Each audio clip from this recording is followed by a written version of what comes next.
Welcome, and thank you for tuning in. If you enjoy this video, we invite those of you who haven't yet done so, to like, comment, share, subscribe, and click the notification icon, to be notified when the next one is uploaded. We'd also like to urge those of you who haven't yet done so, to sign our online petition for an inquiry into the BBC and Channel 4's coverage of Lewis Hamilton and Abu Dhabi. We recently amended the petition to include the sacking of Gary Lineker by the BBC. A link has been provided in the description. If you are on X, then please repost our tweet. Thank you. It was very difficult to decide where to start from with this video because there were so many to choose from. The irony of the BBC, who misrepresented the facts to spread misinformation about the theft of Lewis Hamilton's 8th title in Abu Dhabi, complaining about coming under repeatedly false attacks from Trump's press secretary, who accused them of misrepresenting the facts and spreading misinformation about Israeli actions in Gaza, is just too rich. Surely, this could not be the same BBC who sacked Gary Lineker because his personal opinion that was critical of the Israeli government policy in Gaza was misrepresented as anti-Semitism.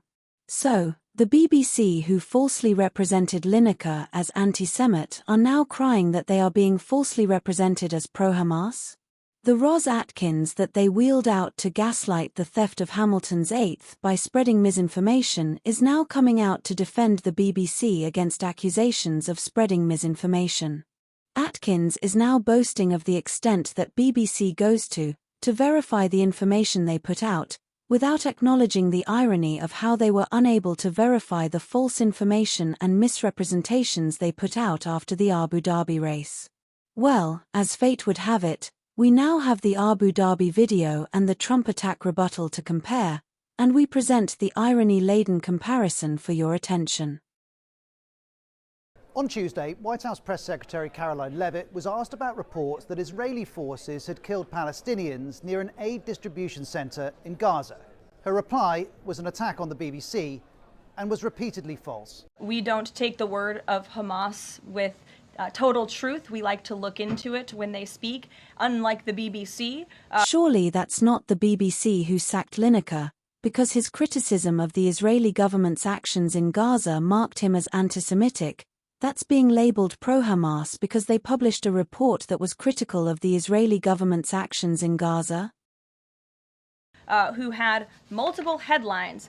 They wrote, Israeli tank kills 26, Israeli tank kills 21, Israeli gunfire kills 31, Red Cross says 21 people were killed in an aid incident, and then, oh wait, they had to correct and take down their entire story, saying we reviewed the footage and couldn't find any evidence of anything. This contains a mix of misrepresentations and untruths.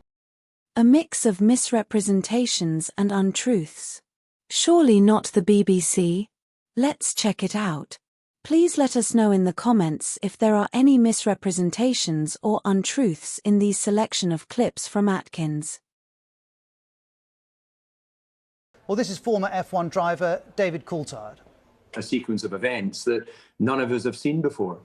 So was that an attempt to misrepresent bold-face rigging as a sequence of events that none of us have seen before?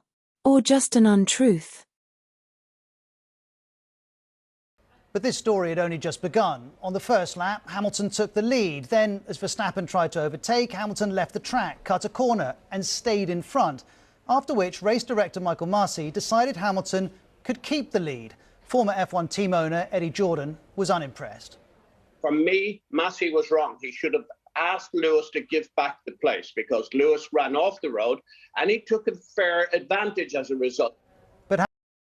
Is it a misrepresentation to undermine the legitimate decision that the race steward took at the start of the race, by offering a contrary opinion, so that you can whitewash the illegitimate sequence of decisions that he took at the end by offering a contrary opinion?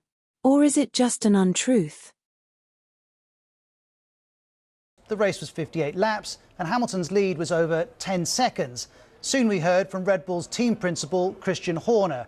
He told Sky Sports, "We're going to need a miracle in these last 10 laps to turn it around. He needs some luck from the racing gods." And with 5 laps to go, that luck arrived for Max Verstappen. Is using a half-truth to mislead someone a misrepresentation or an untruth? For example, using the crash that brought out the safety car to gaslight the bold-faced rigging that followed. The Canadian driver Nicholas Latifi crashed. There was debris all over the track. The cars didn't stop, but they stopped racing, and they now followed the safety car. These laps counted, so if the safety car did 5 laps, Hamilton would be world champion. But with the final lap approaching, the race director ordered the safety car to come in and crucially decided that the lapped cars between Hamilton and Verstappen should stay there. Verstappen would need to pass all of them and Hamilton in 1 lap. At this point, the race director was told by Red Bull's Christian Horner, "We need 1 more lap." Shortly afterwards, there was a U-turn.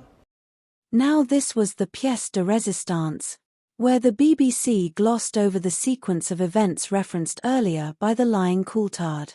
The cheating umpire initially made the right decision, but then performed the so-called U-turn and froze the race for all the other drivers, to engineer 1 final lap shootout between Hamilton and Verstappen on fresher tyres, by removing only the lapped cars between the two, and bringing the safety car in 1 lap earlier. So was that a misrepresentation or an untruth? David Coulthard offered this explanation.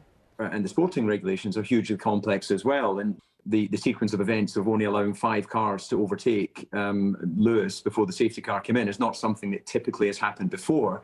So if David Coulthard says that, does that mean the race director was wrong? Not necessarily. The FIA do have another rule which allows the race director to override that and make the decision he feels is correct. Now, that one was a bold-faced lie, that the BBC and Ros Atkins conveniently did not verify, or bother to go back and correct once the lie was exposed. Which leads us to BBC Sports F1 correspondent Andrew Benson's conclusion that the sporting regulations do not cover this specific situation. The sporting regulations do cover the specific situations for deploying the safety car. It is the rigging sequence that Marcy engineered that was outside the regulations, so that's just an outright lie on the part of the BBC's chief F1 correspondent. So all in all, in just one programme, we highlighted a minimum of 6 examples of Ros Atkins and the BBC engaging in misrepresenting the facts and spreading misinformation, so why the righteous indignation when President Trump's press secretary calls them out for it? Atkins's whinging piece about Caroline Levitt carried the BBC Verify logo. So are we to only trust the BBC content that carries the logo? So, it was okay for Atkins to lie in the Abu Dhabi explainer video, but then complain when denounced as liars by the Trump administration. Interestingly enough, Atkins is the analysis editor for the Verify team, who described themselves as experts on disinformation and fact-checking. But when we get enough signatories to our petition, we will see how his reputation and that of the BBC stacks up. So don't forget to sign and share.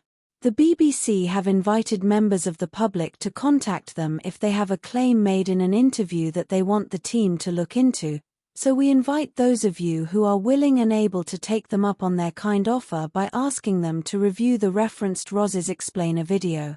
We have provided a link to their Verify homepage in the descriptions. Forza Ferrari.